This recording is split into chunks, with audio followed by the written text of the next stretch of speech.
Hello and welcome to Batcast 66. It's the podcast where every week we watch an episode of the 1966 Batman TV show and talk about it.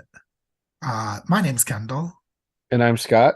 Today we're talking about uh, Batman Season 2, Episode 5, The Minstrel's Shakedown. It was written by Francis and Marion Cockrell and directed by Murray Golden. And I feel like we've had like this writing team and the director on here before. Uh, Yeah, Cockerel's kind of a weird name, so it sticks out.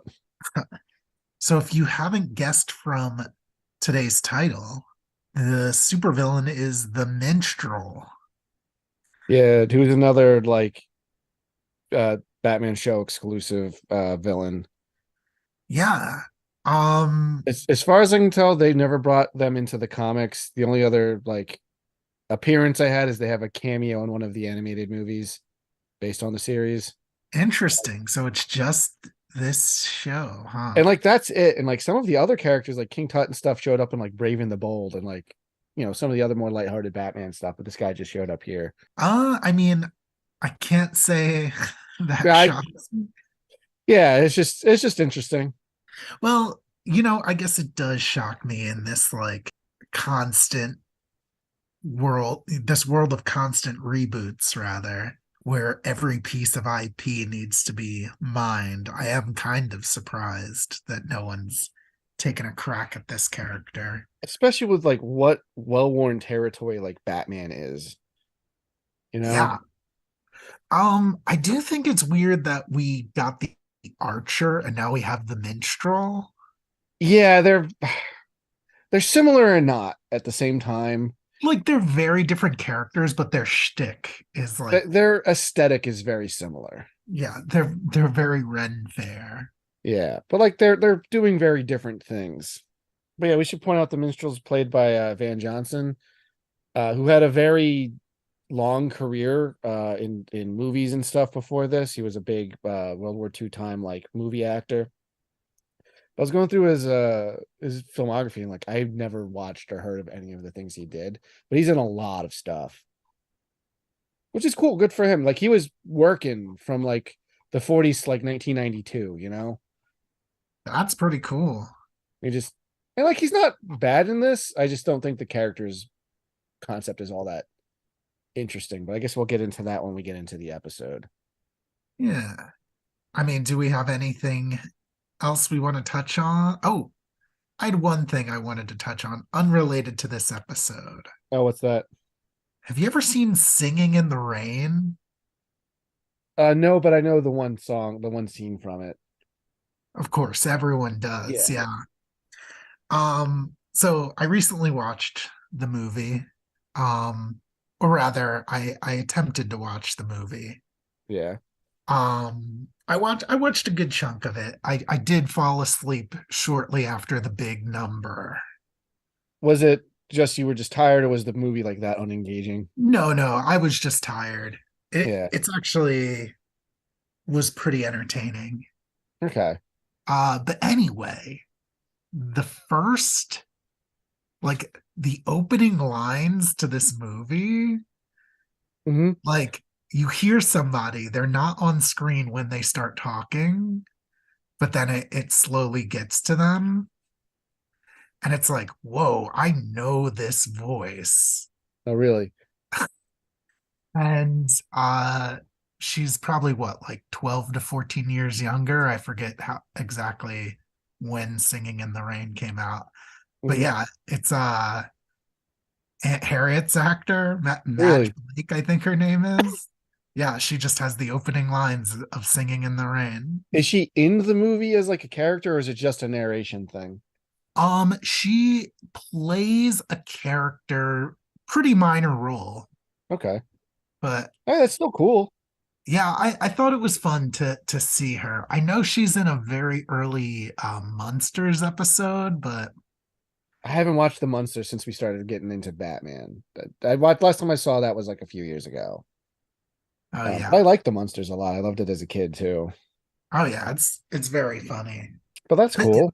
Yeah. it's just fun to see like the actors in this show. I pretty much only know them from this. Yeah. Like I know Adam West and Burt Ward were in like a bunch of like really crappy B movies and stuff over the years. And I know I've seen some of them, but like I can't remember anything about them. And I know Yeah, that was like a problem they had where they got like everyone just knew them as Batman and Robin, but like I just know them as Batman and Robin. yeah. You Whoops. know? Um, But yeah, it's funny. Aunt Harriet in particular, she's the one I see more often than anyone else, oddly enough. what else is she in then? Oh, I mean, we can definitely look her up. Just yeah.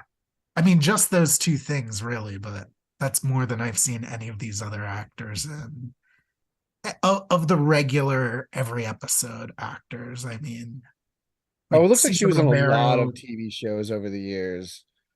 So she must have just been like a character actress, which is fine. Which would make sense, you know.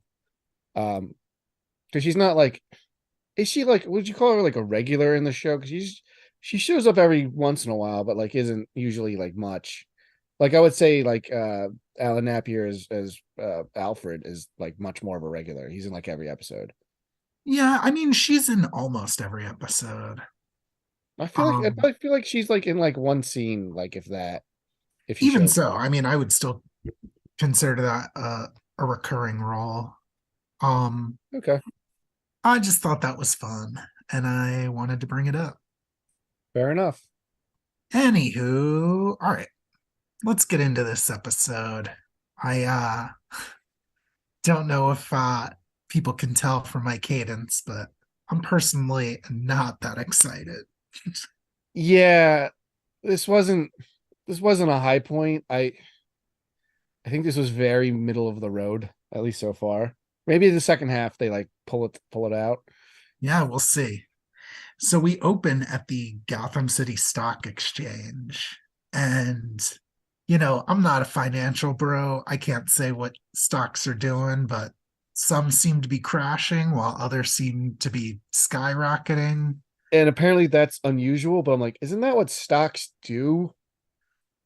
I wonder if things were like more stable back in the mid 60s. I wouldn't be Maybe. surprised, honestly.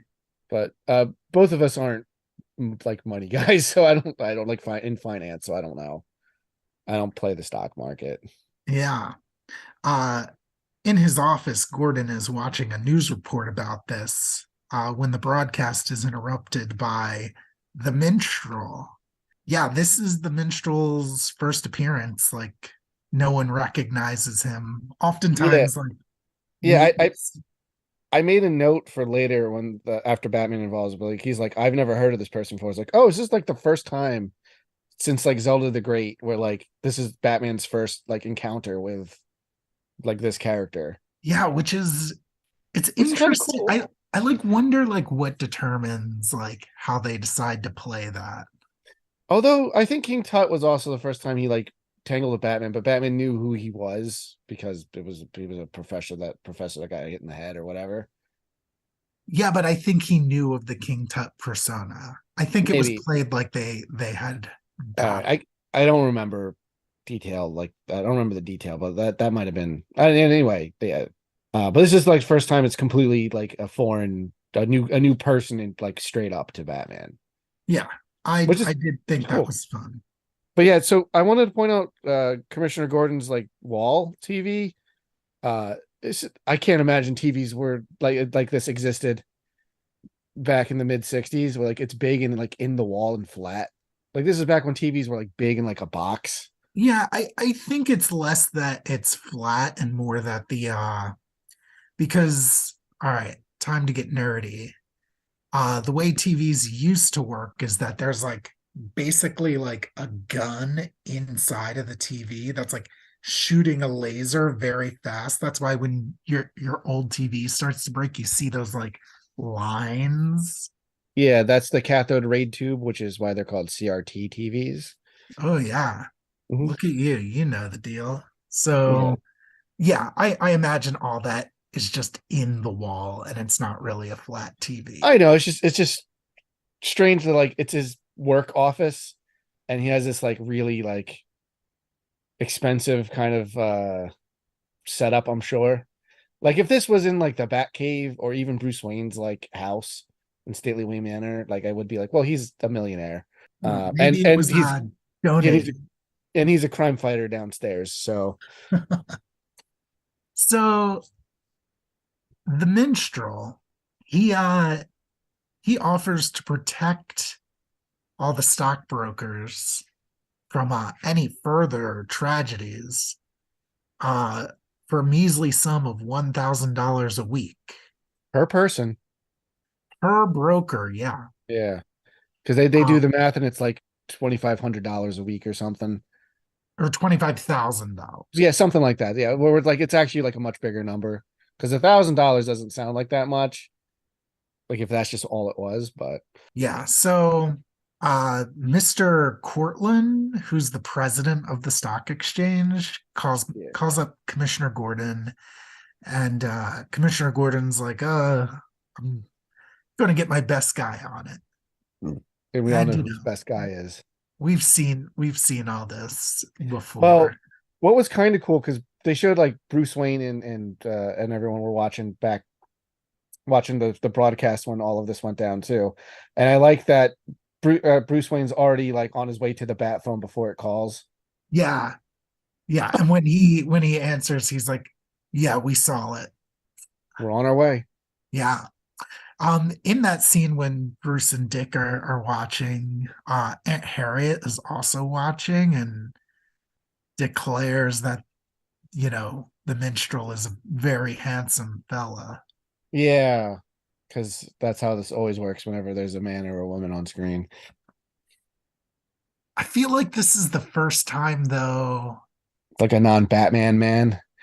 Yeah, like usually it's like people are in love with Batman. And Well, this I guy's a musician. You know what that's like. Yeah, they're irresistible. I wonder if it was like something to do with the actor, because you said has such like a He was kind of a heartthrob. Like he actually like now that I was looking at my research pages, I had up a little bit more and scrolling around.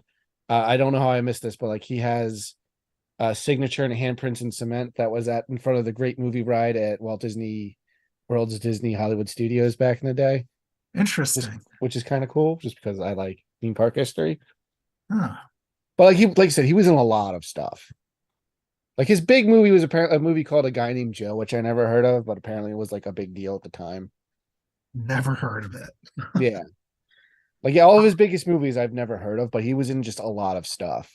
But So again, good for him. Like, like some of these years he had like 5 movies come out in like the 40s. yeah, I mean that's awesome. People Yeah. worked hard back in the day, and movie studios were set up a lot differently back then than they are now. Yeah. Like apparently he played himself on I Love Lucy, so he must have been like he was in well enough name to be there then. So they get in the Batmobile and get to police headquarters. Yeah. They get there, the president of the stock exchange meets them. All business as usual. Robin says, like, oh, like minstrels use music and electronic devices use like waves, and music is just waves, and they make a real roundabout connection to this whole plot. Yeah, because apparently like being able to be a musician means he's like an electronics genius. And I don't know enough about music or electronics to dispute that. But I mean you play bass and stuff. Like, can you strum your instrument and then make the TV change channels and stuff? Sure can. Yeah. It felt really like a stretch at best. Yeah, I thought that was pretty strange. They could have Uh, just made him like an electronics inventor who just happens to play the lute. yeah, that felt like really forced. Yeah. I didn't love it, but I buckle up because that's like his big thing is being an electronics genius. Like Yeah, even which more so is than playing the so instrument. weird. Yeah. Anyway, yeah, Yeah. it really makes it seem like they had a script And then like the costume department was just like, oh, we have this minstrel costume lying around. Yeah, like they just needed like a gimmick for him, because every Batman villain has a gimmick. Yeah. Yeah, it's weird that I mean, I get why he doesn't just like fight normal mobsters in this show. Like it's visually less interesting, but yeah, this could have just been a guy. Yeah. I would have been okay with like even if they just did like he's a big nerd and like leaned into that. Yeah, but maybe that's too much like Bookworm. I don't know. I don't know. See, Bookworm was really specific in like his look and like what he was about. I don't know. Yeah, who knows? Anyway, the dynamic duo, they head to the stock exchange and they're I don't know what exactly they're examining. They keep calling it like the circuitry, but I guess Yeah, it's like the the the machine that either like receives or sends out like data for like stock prices. I guess. Anyway, um they say that they see no signs of tampering, but like they're talking in a way where they're like obviously lying. Yeah, they're saying it in like loud and clearly, yeah. And it's a good thing because they're being listened in on by the minstrel himself. We see his fairly basic headquarters. Yeah, he's got two goons and a lady. Base in trouble and oh, her name was Octavia. I did write it down because like octave. Ah, funny. Yeah. I didn't catch any of their names. Well, Base in Trouble also have a Base in Trouble on their shirt. Ah, cool. Like I'm not really musically inclined, but like I did try to play a lot of instruments as a kid. So I did at one point I did know how to read sheet music. So I That's knew what pretty those cool. things were, but Yeah, I have no idea how to read that. yeah. So you can just feel the music and it comes out of you. I can't do anything with music. Feel the music, man. I barely can listen to Anyway, it. they reveal to Gordon and the president, like, they're like, hey, actually, this circuitry was sabotaged. We're going to try to set a trap for the minstrel now. Yeah, and I like that Chief O'Hare is like, "Oh, you want my men? Like, we can set a trap." And then Batman and Robin like, "No, we need to do this ourselves." And then Commissioner Gordon is like, "Well, we need to be careful in all these things." And then Batman mentions all of these villains they went up against, which was kind of cool. I wrote them down. He said, Penguin, Archer, Clock King, who we haven't seen yet, Catwoman, and King Tut. And it's funny that like the characters that they chose because if this was any other Batman thing, they'd be like, "Oh, the Joker and stuff." And it's funny, like Archer was one of them. Like he just happened and like he only happened once. Yeah. Yeah. Um, But we haven't seen Clock King yet. I know he's later in the season, so yeah, I think we're getting him pretty soon. Now yeah. I'm interested if he's going to be treated as a recurring villain or if this story takes place after that one. Yeah, we'll have to try to pay attention to that. Yeah, we'll have to, hopefully we remember. I think we'll remember because now we're having this conversation and then I'm going to edit it, so I'll have to listen to it at least one more time. Cool.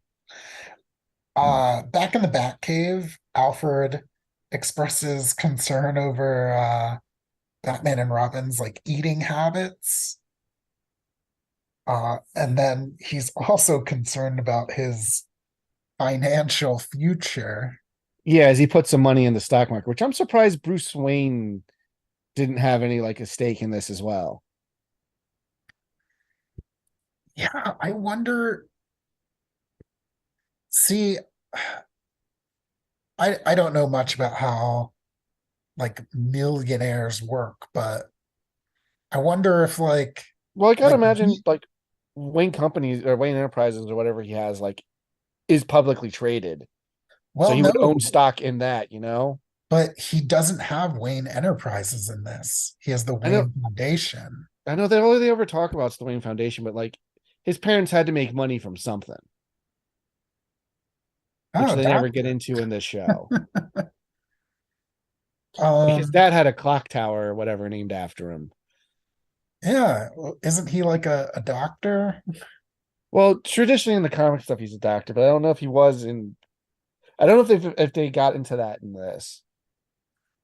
Yeah, I wonder if it was more common for millionaires to like maybe be so like these days, like, yeah, you're a millionaire, but like usually all your finances are wrapped up like in the market or like Yeah, it's in more like on assets. paper than like you don't have $1 million sitting, under your mattress. So I wonder if that's like more common for Bruce. But yeah, I guess his money has to be making money somehow. So Yeah, I don't it'd pay for all of these bat drones and things he builds. know. Anyway, Alfred's a Although little concerned. I wonder if the government gives him like a stipend since he's like a deputized like agent. How would he? Yeah, who knows? I don't know, it's just something to think about. Like this show is really not interested in getting to like how the finances work. And Batman stuff in general is usually not interested in it because that's not what makes Batman cool. Yeah, I feel like the Christopher Nolan films like came closest to like caring about that at all. Yeah, and that's because they brought it and like that they also did it in a way where like they made Lucius Fox like a bigger role in those stories, and that makes sense. Especially because like that universe was trying to be more realistic than Batman usually is. So like they needed to explain why a lot of his technology is the way it is. Which Yeah, is a fun approach, but this is super not what this show goes for. yeah, truly not. So Batman, Batman is he plants a listening device in the stock exchange. Then he and Robin like hide in a closet or something and they listen in. Yeah. Um, they hear a whistling sound. Yeah, it's like a lady that's Well, like oh yeah, because she's they whistling. think it's the minstrel because she's whistling the Yeah, same song like he was playing on the television. and I forget what they said the song title, and I for whatever reason I didn't write that down. Um, because I guess it's a real song. Um, so this lady, did you think she was gonna be like one of his goons, like in makeup and stuff? No, I thought I could see like the setup. Like Did it you was did you go ahead. recognize who that was? Oh yeah, from the Scooby-Doo movies. Yeah, it's Phyllis Diller as a cameo. Yeah. What else has she done? Like a ton of stuff. I like that was a name I knew outside of Scooby Doo movies as a kid.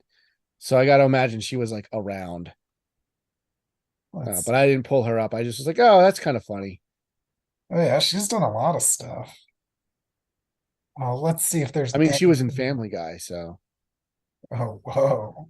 yeah, Let's see that's if all you there's got. anything super notable. I know the Scooby-Doo movies. Um, yeah, she plays herself in a lot of programs. She must have just been famous for being famous at some point. Yeah, she plays herself in The Jeffersons, She's herself in so many TV shows. plays Oh my herself in God. Full House. Yeah.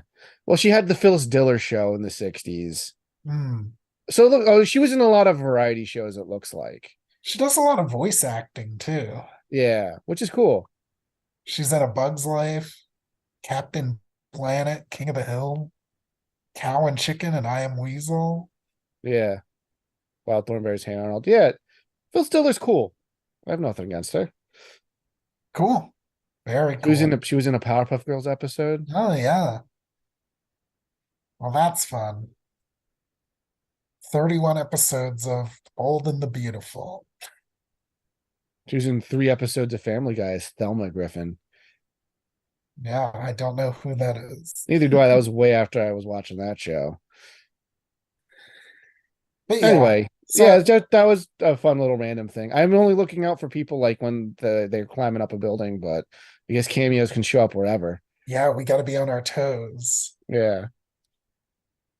Um, yeah, funny because we had what in the last episode it was James Brolin, right? Yeah.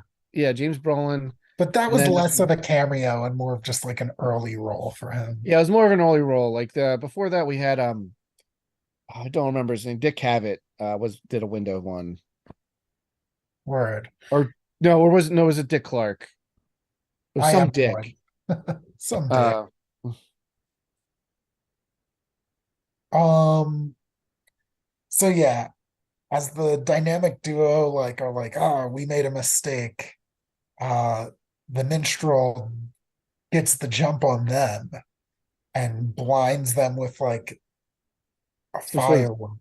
it's like an evil sparkler. And just Yeah. it just defeats them. It's so lame. Yeah.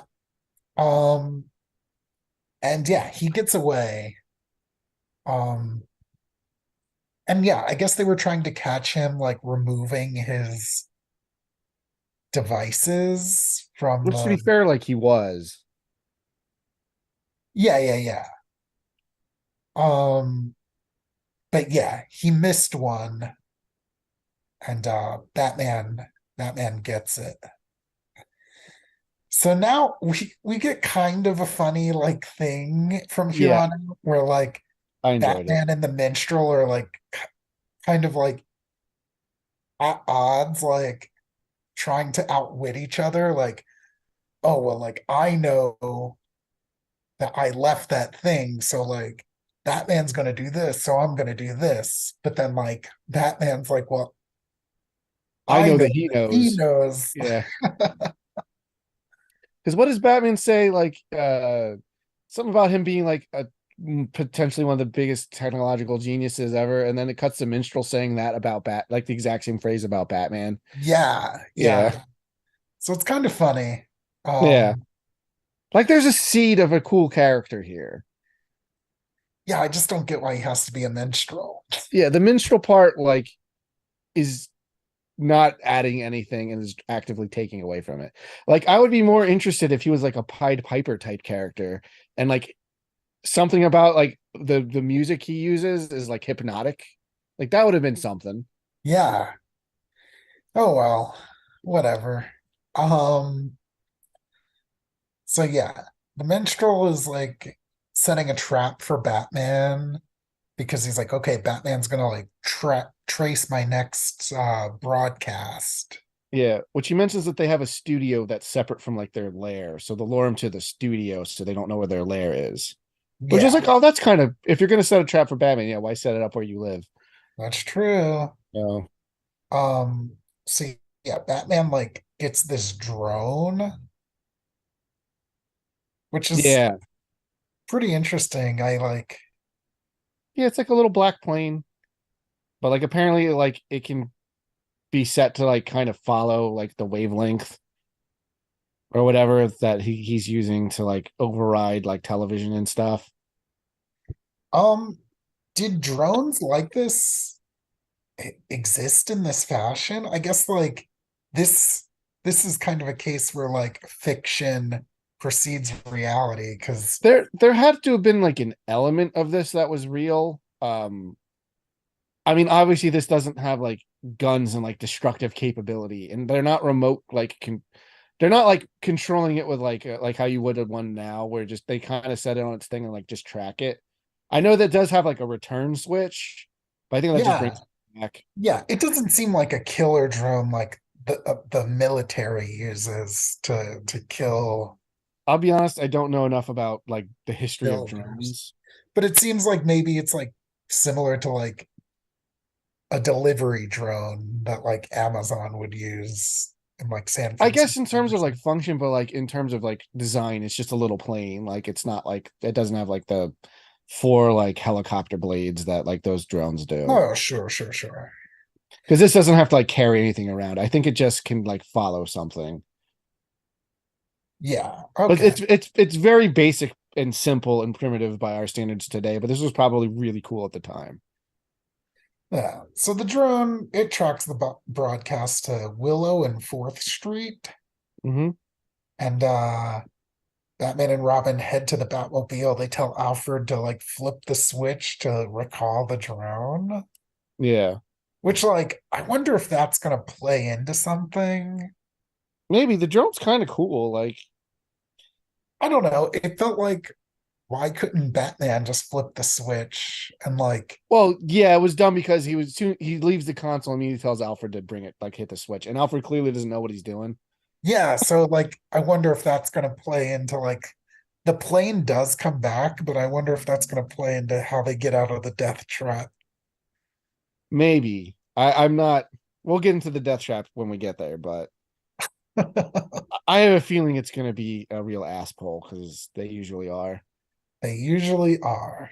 I like last time I know that they set stuff up and I really liked that, but like I don't expect that every time, and I won't continue to expect that because they've all been kind of just lame for the most part.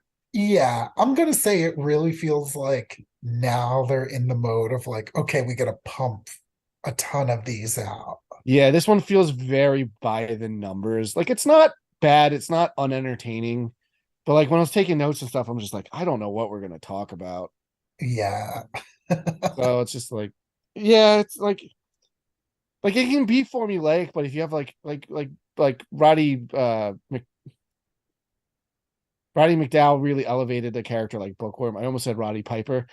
Um, I wish she was in this. that would have been that's a world that I would like to see. But you know what I mean? Like he really elevated the material. Like the guy who played King Tut, like made what on paper is kind of a lame villain, like really fun to watch, and made kind of like a dumb plot like more interesting. But it's just I'm not saying Van Johnson's doing a bad job, but it's just the character I think fundamentally isn't there on a writing from a writing standpoint. Yeah, there's not doesn't seem to be much to work with. Yeah. I mean, he's not a terrible singer. Like, we get a couple of songs from him, but Yeah, it's whatever. yeah, but like because he's playing like a lute, it's very Ren Fair, and it's just like I don't And we know. just had this kind We of just at least he's not talking in a really annoying like speech pattern. but even that was kind of funny because like Yeah. they That was something to used talk about at least. and it was like the old English like speech pattern with the accent of like someone Like a from Brooklyn. New York. Yeah. It was very strange at least. It was at least a choice. Yeah. Yeah. So yeah, they do their back climb and they get to the top of this abandoned warehouse Or and whatever it is. Yeah. yeah, they sneak in and granted, I'll give the minstrel some credit, like this is the first time that he's fought Batman, Yeah. but like I don't know, it just seems like you had the chance to get the drop on them and all you have is your like goons waiting and I mean for his credit it works. They capture them. Yeah. Well, Batman and Robin climb into a room that has a lot of stuff that you can smash into each other. So there's gonna be a big fight. Yeah, it's just like weird because like I mean who know like we don't know what's going to happen next episode, but Batman and Robin I assume are going to fight these two guys again and they're just going to win next time, you know what I mean? No, I know what you mean. But anyway, we Like have a big onomatopoeia battle. And the Octavia and Minstrel are like watching on like closed circuit TV. And I like that Octavia is like bam and pow as like bams and pows and stuff are going on. yeah, That's that was fun. Um, yeah, so I mean, long story short, like, obviously Batman and Robin like prevail. They like, oh no, the guys like escape and run down the hallway and like go into a room, right? Yeah. Because Something like because Batman and Robin chase them, but like they're throwing like this might be how they get out of the trap. I don't know what they were doing, but they were throwing something onto the floor between the two rooms. it was like some like sticky stuff. It I looked like don't they were throwing like darts into the floor, right? Yeah, that's right. Because I was like, oh, I wonder what that is. Like, but then like they're like, all right, they're in this room, so Batman and Robin back up and just like run and smash through the door and are just captured off screen. Yeah. So like they go through the door and like I don't know if it's like I mean, don't get me wrong, I loved watching them blast through that prop door. It was really funny. well, yeah. So like does it look like that because it's like a prop in the real world? And I like assume it is, and I assume it was meant to give way like that. yeah, like was that the trap? I don't know. I don't think it is. Yeah. It's But they, weird. they, they, I guess they wanted to lure Batman and Robin to another place. But like, because then we like hard cut and they're like tied together on like a roasting spit. I'm like, Yeah. this is the second time in a row like the bad guy was trying to cook Batman and Robin. Yeah, that's so weird. Yeah, And like, you know, Catwoman is absolutely insane in this universe. yeah, And I guess that like not that it makes sense for her, but it's like, okay, you want to cook them, whatever. You're crazy. yeah. The This minstrel seems to be a pretty, for lack of a better term, pretty normal guy. yeah, he's like put together. Yeah, So yeah, I think it's kind of weird that he's like, oh, we can do you rare, medium, or well done. I'll take my Batman rare, please. Yeah, so strange. So yeah, they're getting roasted. Um, And that's how the episode ends. well, they changed the instead of saying hey, same bat time, same whatever. What do they say? Oh, Oh, same same hot hot time, same time. hot channel. It's always fun when they play with that stuff, but I agree. I have fun with that. but that one's not nearly as cool as when they changed like cat or whatever when it's Catwoman, you know.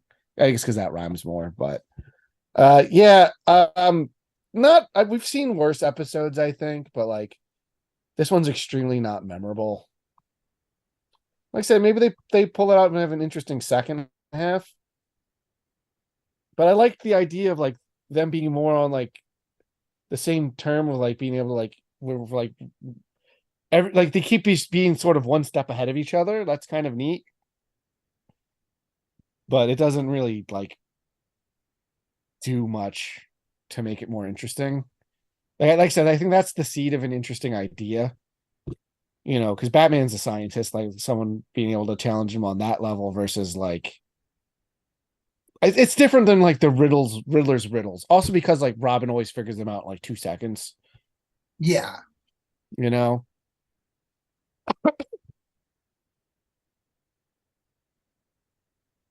Yeah, I just don't think this guy is like charming or interesting. I guess we'll save this for after we're done his story complete. But like, I think he's the lamest of the original characters so far Oh yeah, because it's for between sure. him and the Archer. But like, I've seen how Archer kind of ends, and there's some fun stuff in it. Um, so I want to give him the second half, but Yeah. uh, Um, it's just I don't know. The Maharaja Joker episode was way worse. Like that was straight up bad, which is the one you skipped for our original like watch through. But that was more of a scheduling conflict. But oh yeah, that's when I was like on tour or whatever, yeah, right? you're on tour for that one. But uh, I know you did watch it after the fact, so we could talk about it season like when we talked about season one. But yeah, I don't know. Like I'm not opposed to like these original characters. I have an open mind for them, especially after first season. Most of them are pretty good. Um, Yeah, I'm all about original characters, you know. yeah, Um, it's just the ones this season feel like what have we got? And we have a bunch of medieval crap. And like that's not making an interesting Batman villain. And like I said, the potential's there. Like I think Archer being like a Robin Hood type character could be interesting. Like the turns the people against Batman, maybe turns them against Bruce Wayne because he's a rich guy. Like that would I don't be know. I fun. think I think there's fun things you could do. Yeah, but But it feels to me, yeah, honestly, like they're like, okay, they write a bunch of plots and then like they see who they can get. yeah. I do know a lot of like famous actors and actresses who are like calling them to like be on the show. Yeah, yeah, So but it's like I think like once they get there, they're like, okay, like who do we have for this guy? I mean, and a lot of them could probably also just be the cameos that I know are going to become more and more common as the show goes on. But I Yeah, don't know. I do know like they would have like I know they specifically said in some interviews they said that they would keep Penguin scripts on hand just for whenever Burgess Meredith's available, like they'll get him ready to go. Like so, there's probably there is going to be element. I think there is elements of like they just have a bunch of stuff and then just plug it in later. yeah. Well, like, and that makes sense to me. It's like, okay, Yeah, like, and I do know we discussed in some of the other episodes like some of these are based on the comics too. yeah, that's true. You know, but like yeah, the one was a Joker story, but they plugged the Riddler into it in the show. Yeah, and those two are similar enough as it is. Yeah. But like, I wasn't like completely like I wasn't unentertained watching this. It's still fun, like Batman, Robin, and Alfred and those guys are still fun to watch. But I was more bored than I normally am watching like even like a kind of a middle of the road episode. Yeah. Well, But they're not all hopefully, gonna be like crazy every time, so yeah. Wouldn't it's that just be it just was nice? disappointing is that those two Catwoman episodes we just had were pretty, in my opinion, like above average. Like I'm not sure if I would call them like S tier or anything, but I did Yeah. very much enjoy them. I mean, so far they're leaps and bounds better than anything season two has given us. But Yeah. granted, we've We're only only on seen, episode 5 of season yeah, 2, so there's like 30 plus episodes or something season 2. yeah, Season 2 has a lot of episodes. yeah, we got a lot. Yeah, I'm looking forward to it. I think we have uh I think season 2 has an interesting lineup of villains. Cool. So Well, before we get to that, make sure you tune in next time for the conclusion of this here minstrel's tale. And we'll see you then. Same Batcast time, same Batcast channel.